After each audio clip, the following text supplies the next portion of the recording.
ओम नमो भगवते वासुदेवाय। राधे राधे भक्तों।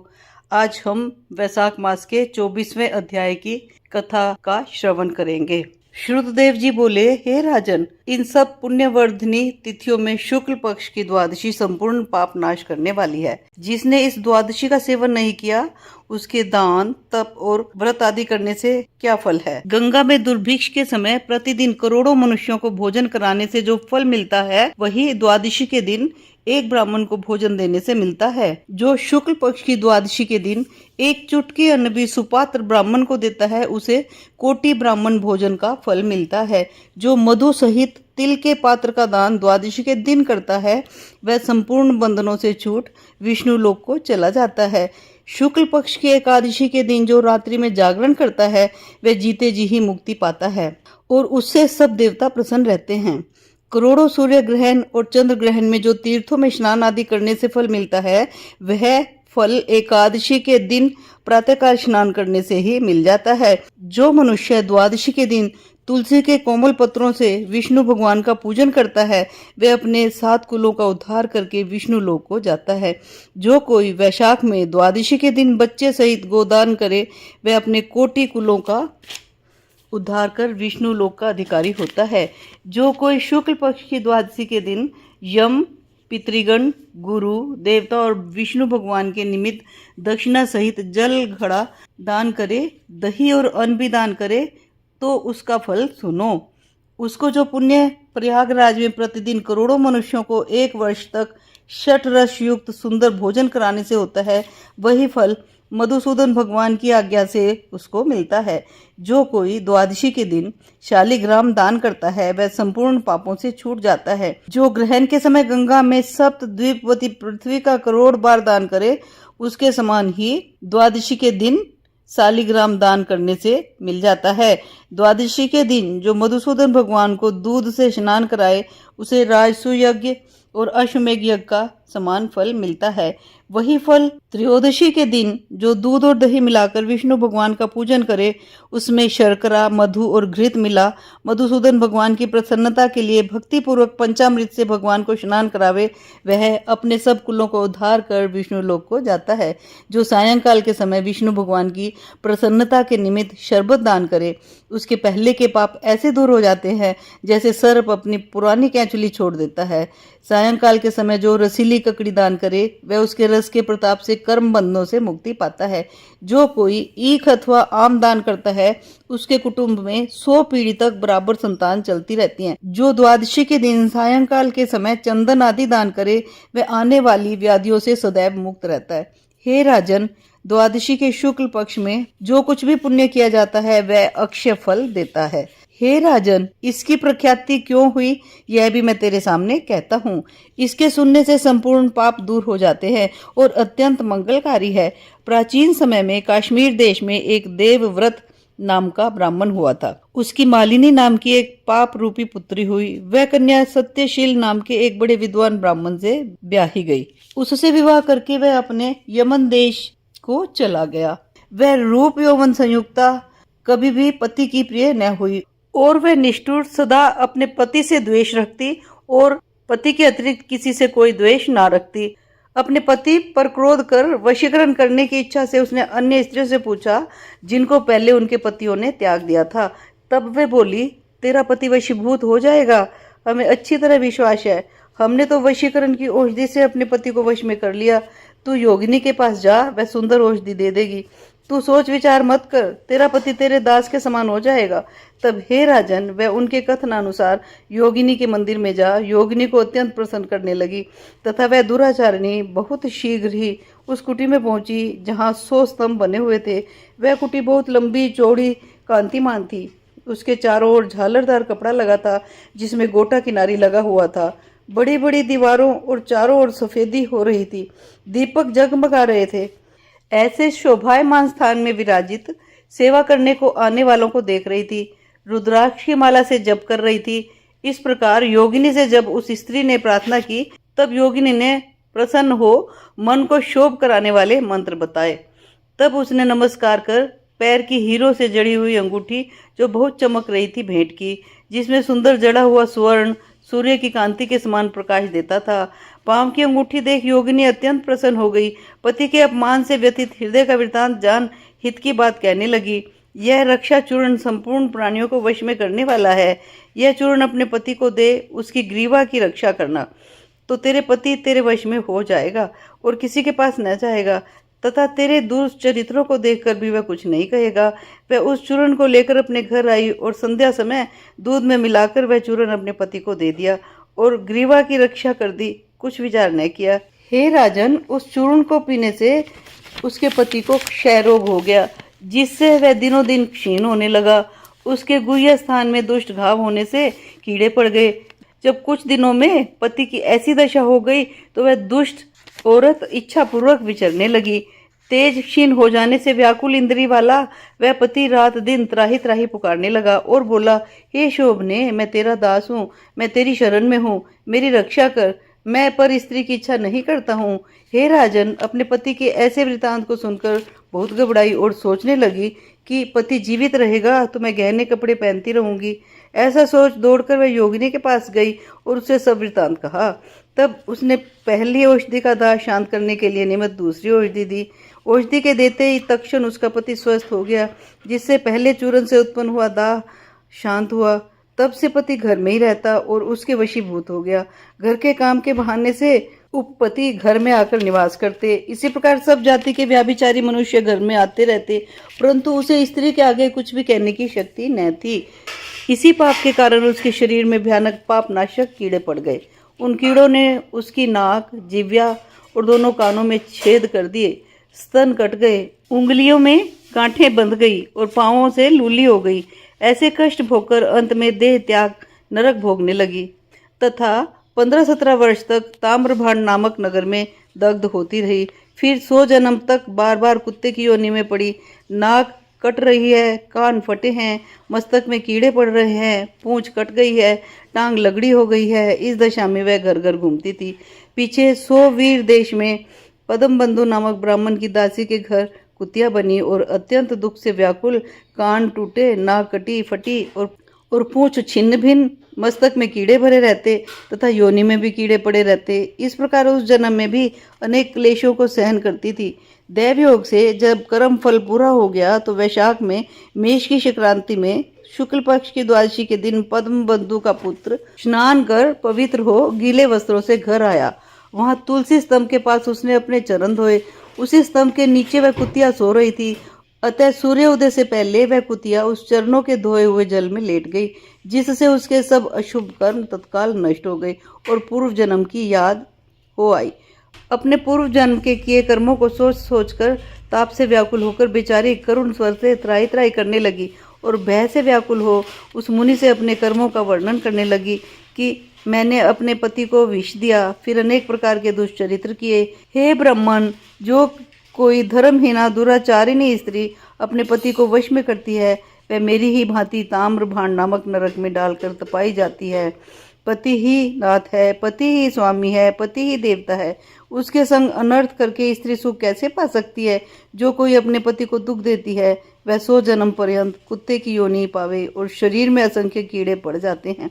अतः हे ब्राह्मण, स्त्री को उचित है कि वह सदा अपने पति की आज्ञा माने। मैं तुम्हारे सन्मुख खड़ी हूँ, यदि तुम आज मेरा उद्धार कर दो तो फिर मुझे नीच योनि नहीं मिलेगी। हे ब्राह्मण, मैं बड़ी दुष्टा, दुराचारिणी और खोटी हूँ। अपना सुकृत मुझे देकर मेरा उद्धार कर दो। वैशाख शुक्ल पक्ष में पुण्यों को बढ़ाने वाली द्वादशी के दिन स्नान दान आदि, अन्न भोजन आदि जो सुकृत आपने किया है वह मुझे दे दो। हे ब्राह्मण, इस सुकृत के प्रभाव से मेरी मुक्ति हो जाएगी। हे ब्राह्मण, द्वादशी के दिन जो मनुष्य घर में स्नान कर ले तो उसे संपूर्ण तीर्थों का फल मिल जाता है, इसमें संदेह नहीं। द्वादशी के दिन जो तप, दान, यज्ञ, होम, वेद आदि पूजन किए जाए उसका अक्षय फल मिलता है। ऐसा फल तुम मुझे दे दो। जो लोग द्वादशी के दिन उपवास करते और त्रयोदशी के दिन पारण करते हैं उसी फल से अवश्य ही उन्हें मोक्ष मिलती है। हे महाभाग, हे दीन वत्सल, मैं दीन हूँ, मेरे ऊपर दया करो, मेरे ऊपर दया करो।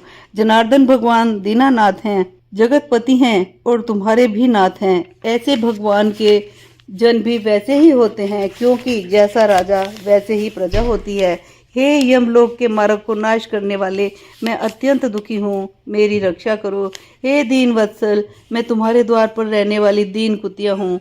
यह तिथि सहस्त्र ब्रह्म हत्या, गो हत्या और करोड़ों अगम्य अगमन से उत्पन्न हुए दोषों को नष्ट कर देती है। हे महामुने, इस तिथि में आपने जो महापुण्य किया है वह मुझे देकर मेरा उद्धार करो। मैं बड़ी दीन हूँ, व्याकुल हूँ, मेरी रक्षा करो। और अंत में हे द्विजवर, मैं तुमको नमस्कार करती हूँ। ऐसे वचन सुनकर मुनि पुत्र कुतिया से बोले, हे कुतिया, अपने किए हुए कर्मों के सुख दुख रूपी फलों को प्राणी भोगता है। हे दुराचारिणी, शूद्र क्या करेगी जिसने रक्षा चूर्ण आदि द्वारा अपने पति को वशीभूत किया। साधु के प्रति जो पाप करता है वह उसी को दुख देता है, और जो पुण्य करता है वह उसी को दुख को हरण करता है। पापी के लिए मनुष्य जो कुछ करता है वह पाप और पुण्य दोनों को नष्ट करता है। जैसे मिश्री मिला दूध सर्प को पिलाने से केवल विष ही बढ़ता है, ऐसे ही पाप कर्म है। जब मुनिपुत्र ने ऐसा कहा तब कुतिया अत्यंत दुख पा ऊंचा मुख करके चीत्कार करने लगी और उसके पिता से कहने लगी, हे पद्म बंधो, तुम्हारे द्वार पर पड़ी हुई मैं कुतिया हूँ, अतः मेरी रक्षा करो। मैं तुम्हारी उच्छिष्ट रोटी नित्य खाती हूँ, मेरी रक्षा करो, क्योंकि गृहस्थी महात्माओं के घर पर जो पड़े हैं उनका उद्धार करना आवश्यक कर्तव्य है, ऐसे वेद वेताओं का मत है। चंडाल कुत्ता ये सदा गृहस्थों के दया पात्र है। अपने पाले हुए असमर्थ रोग से पीड़ित का जो उद्धार नहीं करते हैं वे अवश्य ही नरक में पड़ते हैं, इसमें संदेह नहीं। यह वेद वेताओं का मत है। सब संसार का कर्ता एक ही परमात्मा है। वह सब जीवों को रचकर सब जीवों का पालन करता है। अतएव अपने पाले हुए की रक्षा करना भगवान की आज्ञा है। उस पोष्य रक्षा रूप भगवान की आज्ञा को उल्लंघन कर जो अज्ञानी बने हैं भगवान कोप से अपने सर्वस्व को नष्ट कर अंत में नरकगामी होते हैं।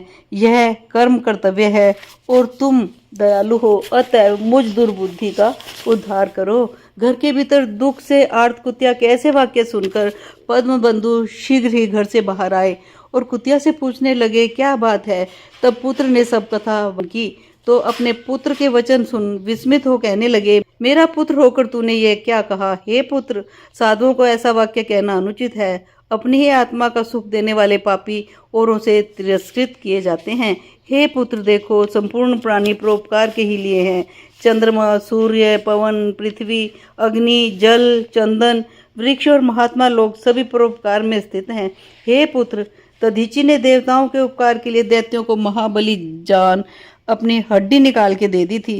राजा शिवी ने कबूतर के बदले अपना मांस काट कर दे दिया था। जीमूत वाहन नाम का एक राजा पृथ्वी मंडप पर हुआ था, उसने भी महात्मा गरुड़ के लिए अपना जीवन दिया। अतः विद्वान ब्राह्मण को तो सदा ही दया करनी चाहिए। मेघ शुद्ध स्थान पर बरसता है तो क्या अशुद्ध स्थान पर नहीं बरसता है। क्या चंद्रमा चंडाल के घर प्रकाश नहीं करता है। इसलिए बार बार प्रार्थना करती हुई इस कुतिया के दुख को अपने पुण्य के प्रभाव से दूर करूंगा। जैसे कीचड़ में फंसी गौ को निकालते हैं, इस प्रकार पुत्र को समझाकर स्वयं पद्म शर्मा ने प्रतिज्ञा की, हे कुतिया, मैं तेरे निमित्त द्वादश के दिन का पुण्य देता हूँ। तू अपने सब पापों से छूट विष्णु लोक को जा। इतना कहते ही हे राजन, वह कुतिया अपने जीर्ण शरीर को त्याग दिव्य वस्त्र आभूषण पहन 100 सूर्यों के सदृश प्रभाव वाली सावित्री के समान हो ब्राह्मण से आज्ञा मांग दशों दिशाओं में प्रकाश करती चली गई। स्वर्ग में अनेक प्रकार के महाभोगों को भोग पृथ्वी पर नारायण भगवान के अनुग्रह से वैशाख शुक्ला द्वादशी के प्रभाव से उर्वशी नाम की श्रेष्ठ अंगों वाली देवताओं की प्रिय अप्सरा हुई, जिसे योगी जन योग द्वारा प्राप्त करते हैं। ऐसे अग्नितुल्य प्रकाशित श्रेष्ठ परमार्थ रूप को प्राप्त कर संत जन भी मोहित हो जाते हैं। उसी रूप को कुतिया ने प्राप्त किया। तत्पश्चात पद्म बंधु ने मधुसूदन भगवान की प्यारी पुण्य बढ़ाने वाली इस तिथि को संसार में विख्यात किया। करोड़ों सूर्य ग्रहण और चंद्र ग्रहण से भी अधिक पुण्य रूपी और सब यज्ञों से भी अधिक ऐसी यह तिथि ब्राह्मण ने तीनों लोकों में सिद्ध कर दी। ओम नमो भगवते वासुदेवाय। श्रुतदेव जी कहने लगे, हे राजन, वैशाख में शुक्ल पक्ष के अंत की जो 3 तिथि पूर्णमासी तक हैं, वे बड़ी शुभ फल देने वाली हैं। ये तीनों तिथि पुण्यकारिणी कहलाती हैं। ये समस्त पापों को दूर करने वाली हैं। जो कोई वैशाख मास में महीने भर तक स्नान नहीं कर सकता, उन्हें इन तिथियों में स्नान करने से संपूर्ण फल मिल जाते हैं। संपूर्ण देवता त्रयोदशी के दिन इकट्ठे होकर जीवों को पवित्र करते हैं। पूर्णमासी के दिन भगवान विष्णु के संग संपूर्ण तीर्थ इकट्ठे होते हैं। चतुर्दशी के दिन यज्ञ सहित सब देवता उन्हें पवित्र करते हैं। कोई कैसा ही ब्रह्मघाती अथवा मद्यपान करता हो, ये सबको पवित्र करते हैं। प्राचीन काल में वैशाख की एकादशी के दिन विष्णु भगवान ने अमृत उत्पन्न किया, द्वादशी के दिन उसकी रक्षा की, त्रयोदशी के दिन देवताओं को अमृत पान करवाया और चतुर्दशी के दिन देवताओं के विरोधी दैत्यों का नाश किया तथा पूर्णमासी के दिन देवताओं ने अपने राज्य को वापस प्राप्त किया। इससे देवताओं ने प्रसन्न हो इन तीनों तिथियों को प्रीति पूर्वक प्रफुल्लित चित्त से वरदान दिया था। वैशाख मास की ये तीनों तिथियां शुभ हैं, पुत्र पौत्र आदि फल देने वाली और मनुष्यों के पापों को दूर करने वाली हैं। जो अधम मनुष्य संपूर्ण वैशाख मास में स्नान नहीं कर सकते हैं, वे इन 3 तिथियों में स्नान करने से पूर्ण फल प्राप्त कर लेते हैं। जो मनुष्य इन तिथियों में भी स्नान दान आदि नहीं करते, वे चंडाल की योनि पाते हैं और फिर रौरव नरक में जाते हैं। जो इन तीनों तिथियों में गर्म जल से स्नान करते हैं, वे 14 मनवंतर तक रौरव नरक में निवास करते हैं। पितृश्वर और देवताओं के लिए जो दही और अन्न दान नहीं करते, वे पिशाच की योनि प्रलय काल तक भोगते हैं। जो वैशाख मास में नियम पूर्वक कर्तव्य कर्मों में लगे रहते हैं, वे विष्णु भगवान की सायुज्य मुक्ति को प्राप्त होते हैं, इसमें संदेह नहीं। जो वैशाख के कुल महीने में नियम पूर्वक न रहकर केवल इन 3 तिथियों में शास्त्र विहित कर्म करते हैं, वे पूर्ण फल पाकर विष्णु लोक में निवास करते हैं। जो मनुष्य देवता, पितृश्वर, गुरु और विष्णु भगवान के निमित्त स्नान दान नहीं करते, उन्हें हम शाप दे देते हैं। वे मनुष्य निसंतान, आयुहीन और दुखी होंगे। देवता ऐसा वर देकर अपने अपने धाम को चले गए। अतएव वे तीनों तिथियां बड़ी पुण्यकारिणी और सब पापों का नाश करने वाली हैं तथा तीनों पुष्करणी कहलाती हैं। पुत्र और पौत्र को बढ़ाने वाली हैं। जो स्त्री पूर्णमासी के दिन ब्राह्मण को मालपुआ और खीर भोजन करावे तो कीर्तिमान पुत्र पावे। पिछले इन्हीं 3 दिन में जो कोई गीता का पाठ करे, उसे प्रतिदिन अश्वमेध यज्ञ करने का फल मिले, इसमें कोई संदेह नहीं। जो कोई इन 3 तिथियों में विष्णु सहस्त्र नाम का पाठ करता है, उसके पुण्य फल कहने की तो सामर्थ्य स्वर्ग अथवा पृथ्वी में किसी में भी नहीं है। पूर्णमासी के दिन को कोई सहस्त्र नाम का पाठ करे और एक एक नाम पर मधुसूदन भगवान को दूध से स्नान करावे तो उसके सब पाप दूर हो जाते हैं और वह विष्णु लोक को जाते हैं। जो सभी उत्तम उत्तम पदार्थों द्वारा मधुसूदन भगवान का पूजन करे तो कल्पांत में भी उसके पुण्य क्षीण नहीं होते हैं। जो कोई मनुष्य वैशाख में न स्नान करे न दान करे, वह ब्रह्म हत्यारा, गुरु घाती और पितृश्वरों का नाश करने वाला होता है। जो कोई नित्य प्रति श्रीमद् भागवत का एक श्लोक, अर्ध श्लोक या चौथाई श्लोक पढ़े तो ब्रह्मत्व को प्राप्त हो जाता है। इन 3 दिनों में श्रीमद् भागवत की कथा सुनने वाला कभी भी पापों में लिप्त नहीं होता, जैसे कमल के पत्ते पर जल नहीं ठहरता है। इन 3 तिथियों में विधिवत भगवत पूजा, स्नान दान आदि करने से बहुत से मनुष्य देवता हो गए हैं। कितने ही सिद्ध बन गए और कितने ही ब्रह्म भाव को प्राप्त हो गए हैं। ब्रह्म ज्ञानी अथवा प्रयागराज में मरने से मोक्ष मिलता है अथवा वैशाख मास में नियम पूर्वक स्नान करने से मोक्ष मिलता है। वैशाख के पूर्णमासी के दिन स्नान करके नीले रंग का सांड छोड़े तो समस्त बंधन से छूटकर धर्म, अर्थ, काम और मोक्ष प्राप्त होते हैं। जो गरीब कुटुंबी ब्राह्मण को गोदान देता है, वह अकाल मृत्यु से छूटकर परलोक में परम पद पा जाता है। जो मनुष्य वैशाख की पूर्णमासी को बिना स्नान दान किए बिता देते हैं, वह 100 जन्म तक कुत्ते की योनि में पड़कर विष्ठा के कीड़े होते हैं। तीनों भुवनों में 3.5 करोड़ तीर्थ हैं। ये सब इकट्ठे होकर पाप समूह के डर से सलाह करने लगे कि पापी मनुष्य अपने किए पाप हमारे बीच में त्यागते हैं तो हमारे पाप दूर कैसे होंगे। ऐसी चिंता करते हुए तीर्थ हरि भगवान की शरण में गए और अनेक स्त्रोतों द्वारा स्तुति करके प्रार्थना करने लगे। हे देव, हे जगन्नाथ, हे संपूर्ण पापों के नाश करने वाले, पापी मनुष्य हम में स्नान करके पापों को हमारे बीच में छोड़कर आपके धाम को चले जाते हैं। तो हे प्रभु, हम तो आपके आज्ञाकारी हैं, अतः ये पाप हे जनार्दन हमसे कैसे दूर होंगे।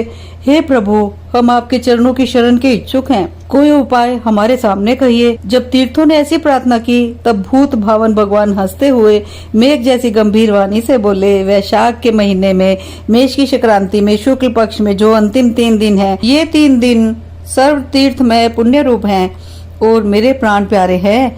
जो कोई भी प्राणी इन दिनों में सूर्योदय से पहले स्नान कर जल से बाहर आ जाए, जिससे सब प्रकार के पापों से छूट पुण्य निरूप और निर्मल हो जाएगा। उन 3 दिवस के बीच में जो कोई स्नान नहीं करते हैं उन मनुष्यों में ही पाप स्थित रहता है। जो पाप तुम्हारे बीच में उनसे निकलकर इकट्ठे हुए हैं, जो मनुष्य इस प्रकार तुम्हारे बीच में पाप छोड़ गए हैं, वह उनमें रहते हैं। ऐसा तीर्थपाद भगवान विष्णु ने तीर्थों को वरदान दिया और ऐसी आज्ञा दे योग बल से वहीं अंतर ध्यान हो गए और सब तीर्थ अपने अपने धाम को चले आए। प्रतिवर्ष वैशाख के महीने में पिछले 3 दिनों में सब अपने अपने पापों को छोड़ निर्मल होते हैं। जो वैशाख के पिछले 3 दिनों में स्नान नहीं करते, उन्हीं के ऊपर सब मनुष्यों के पाप आकर के ठहर जाते हैं। इस प्रकार स्नान न करने वाले मनुष्यों को तीर्थ शाप देते हैं। जो कोई इन 3 दिनों में स्नान नहीं करता, उसके समान कोई पापी नहीं है। ऐसा पाप किसी भी शास्त्र में न देखा है न सुना है। अतएव पिछले 3 दिवस में स्नान, दान और मधुसूदन भगवान की पूजा न करे तो इसके तुल्य कोई पाप नहीं है। जो इन कर्मों को न करे वह 14 मनवंतर तक नरक में पड़ा रहे। इस प्रकार संपूर्ण वैशाख का महत्तम महाबुद्धि श्रुत कीर्ति के आगे कहा हुआ जैसे जैसे सुना या देखा तद अनुसार ही माधव मास की कथा का वर्णन किया। इस महत्तम को पूरी रीति से वर्णन करने की सामर्थ्य तो ब्रह्मा जी की भी नहीं है। पहले कैलाश के शिखर पर बैठकर पार्वती जी ने महादेव जी से पूछा, तब महादेव जी 100 वर्ष तक यही कथा कहते रहे तो भी पूरी न हुई। तब असमर्थ हो चुप हो गए। विष्णु भगवान जगन्नाथ श्री नारायण के बिना कोई भी वैशाख मास का वर्णन पूर्णतया नहीं कर सकता। पहले सब ऋषियों ने मनुष्यों की हित कामना से थोड़ा थोड़ा वैशाख महत्तम वर्णन किया है, परंतु हे राजन, किसी ने अंत नहीं पाया। असमर्थ होकर सब बैठे रहे। तू वैशाख मास में दान आदि सत्कर्म कर, इससे निश्चय ही मुक्ति मिलेगी। ऐसा मिथिलापति राजा जनक को समझाकर श्रुतदेव जी राजा से पूछकर जाने का विचार करने लगे तो राजा को एक साथ आह्लाद उत्पन्न हो गया, नेत्रों से जल टपकने लगा। तब महाराज जनक उत्सव करने में प्रवृत्त हुए और अपनी वृद्धि के लिए श्रुतदेव जी को पालकी में बैठाकर ग्राम की प्रदक्षिणा कराकर चतुरंगिनी सेना के संग भेजा और पीछे पीछे स्वयं चला। फिर अंतःपुर में ले जाकर वस्त्र, आभूषण, गो, पृथ्वी, तिल, स्वर्ण आदि सब प्रकार के वैभव आगे रख नमस्कार कर हाथ जोड़ सन्मुख खड़ा हो गया। तब महातेजस्वी महायशस्वी श्रुतदेव जी अत्यंत संतुष्ट हो प्रसन्नता पूर्वक अपने धाम को गए।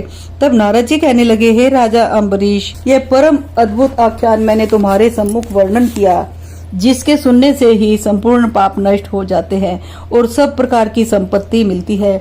इसी से भोग, ज्ञान और मोक्ष प्राप्त होते हैं। नारद जी के ऐसे वचन सुन महायशस्वी राजा अम्बरीश मन ही मन ऐसा प्रसन्न हुआ कि बाहर से सब व्यापार छोड़ दिए और दंड की तरह पृथ्वी पर गिर फिर से प्रणाम करने लगा तथा सब प्रकार के ऐश्वर्यवान पदार्थों से नारद जी की पूजा की।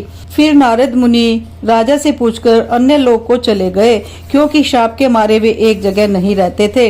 राजऋषि अम्बरीश भी नारद जी के कथनानुसार शुभ धर्मों का आचरण करते हुए निर्गुण भगवान में लीन हो गए। सूत जी बोले, जो कोई इस पाप के नाश करता और पुण्य को बढ़ाने वाले परम अद्भुत आख्यान को सुनता अथवा पाठ करता है, वह परम गति को प्राप्त होता है तथा जिसके घर में हाथ की लिखी पुस्तक है, उसके तो हाथ ही में मुक्ति है, सुनने की भी कुछ आवश्यकता नहीं है। 25वां अध्याय पूर्ण हुआ और वैशाख महत्तम की कथा भी संपूर्ण हुई। ओम नमो भगवते वासुदेवाय। अब हम गणपति जी की कथा का श्रवण करेंगे। एक बुढ़िया माई थी, उसने विनायक की कथा सुनने का नियम लिया हुआ था। किसी को सामने बिठाकर कहानी सुनने का विधान होता है, लेकिन कोई सुनने के लिए सामने ना हो तो हम एक पानी का लोटा भर के रख लेते हैं। पर बुढ़िया माई ने क्या किया कि एक गणेश जी की छोटी सी मूर्ति बनवा के अपने पास रख रखी थी। पानी का लोटा भर के और गणेश जी की मूर्ति रख के बुढ़िया माई अपनी कथा सुन लेती रोज। जब तक वो कथा ना सुनती तब तक वो अन्न जल ग्रहण नहीं करती थी। एक बार गली के कुछ बच्चों को ऐसे पता लगा कि बुढ़िया माई जब तक गणेश जी की कथा नहीं सुनेगी तब तक अन्न जल ग्रहण नहीं करेगी, तो उन्हें एक शरारत सूझी। उन्होंने क्या किया, बुढ़िया माई के गणेश जी को छुपा दिया और बोले कि देखेंगे बुढ़िया माई क्या करेगी।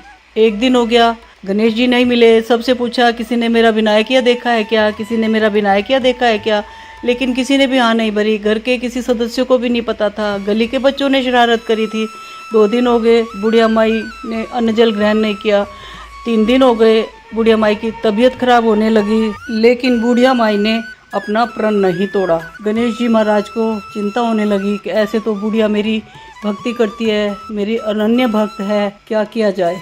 गणेश जी महाराज बूढ़े ब्राह्मण का वेश बनाकर बुढ़िया माई के पास पहुँचे और बोले, बुढ़िया माई कैसी हो। बुढ़िया माई बोली कि बाबा मेरा गणेशिया किसी ने चुरा लिया। तो बोले क्या हो गया। तो बाबा मैं जब तक गणपति जी की कथा ना सुनूं मैं अन्न जल ग्रहण नहीं करती हूँ। तो बूढ़े गणेश जी बोले कि सामने वो लगे हुए हैं ना खाती, मकान बन रहा है ना, उनसे एक छोटा सा विनायकिया बनवा के लिया। बुढ़िया माई बोली ठीक है। बुढ़िया माई चल दी, जाके उनसे बोली कि भाई मेरा एक छोटा सा विनायक बना दो, गणेश जी की मूर्ति छोटी सी बना दो। वो बोले ना भाई बुढ़िया माई हमें फुर्सत नहीं है, हम तो कोई दरवाजे बना रहे हैं, कोई खिड़की बना रहे हैं, कोई अलमारी बना रहे हैं, हमें तेरा विनायक बनाने की फुर्सत नहीं है, जा अपने घर चली जा। बुढ़िया माई रुआसी होकर वापस घर आ गई। जैसे ही बुढ़िया माई वहाँ से पलटी, उनका वहाँ पे सारा उल्टा पुल्टा हो गया। दरवाजे टूट गए, खिड़कियाँ टूट गई, दरवाजों की जगह खिड़कियाँ हो गई, खिड़कियों की जगह दरवाजे हो गए, अलमारियाँ टूट गई। तो एक उनमें से बंदा बोला कि जब से वो बुढ़िया माई आके गई है उसी के बाद गड़बड़ हुई है, हमने बुढ़िया माई के विनायक नहीं बना के दिए, चलो बुढ़िया माई को बुला के लाते हैं और उनका विनायक घड़ के देते हैं। भागे पीछे पीछे बुढ़िया माई के, बुढ़िया माई रुक जाओ, बुढ़िया माई रुक जाओ, हम आपका विनायक गढ़ देंगे, हम आपके लिए विनायक बना देंगे। बुढ़िया माई उनके साथ वापस चल दी। जैसे बुढ़िया माई वहाँ पे पहुँची, उनका सारा घर का सारा सब कुछ ठीक हो गया, दरवाजे खिड़की अलमारियाँ। उन्होंने बोला बुढ़िया माई हम विनायक बना देंगे। उन्होंने विनायक जी की मूर्ति बनाकर बुढ़िया को दे दी। बुढ़िया माई ले गई अपने घर और कथा सुनी। कथा सुन के बड़ी प्रसन्न हुई। जैसे ही बुढ़िया माई की कथा पूर्ण हुई, विनायक जी महाराज सामने से प्रकट हो गए। बोले बुढ़िया माई मैं तेरे से बहुत प्रसन्न हूँ, तेरी भक्ति से बहुत प्रसन्न हूँ, बोलो क्या वर मांगती हो। बुढ़िया माई बोली मैं क्या वर मांगूँ, मुझे तो कुछ मांगना नहीं आता। विनायक बाबा बोले कि बुढ़िया माई मांग लो, कुछ भी वर मांग लो। तो बुढ़िया माई बोली कि मुझे अन्न धन सब कुछ दो और अपनी भक्ति दो, मैं इस संसार में सुखपूर्वक जीऊँ और उसके बाद आपके भगवान के विष्णु लोक को जाऊँ। ऐसा सुनते ही गणेश जी महाराज ने तथास्तु बोला और वहाँ से अंतर ध्यान हो गए। जैसे बुढ़िया ने अपनी आंखें खोली तो देखा कि सारा बहुत बड़ा भवन बना हुआ है, धन संपत्ति से भरा हुआ है। तो बुढ़िया माई ने इस संसार में खूब सुख भोगा और उसके बाद उसने मोक्ष को प्राप्त किया। हे गणेश जी महाराज जैसे उस बुढ़िया माई की विपदा को हरा, ऐसे हम सब की भी विपदा को हरना। जो कोई इस कथा को सुन रहा हो, हुंकारा भर रहा हो, उन सब की भी विपदा को हरना। बोलो गणपति महाराज की जय। ओम नमो भगवते वासुदेवाय।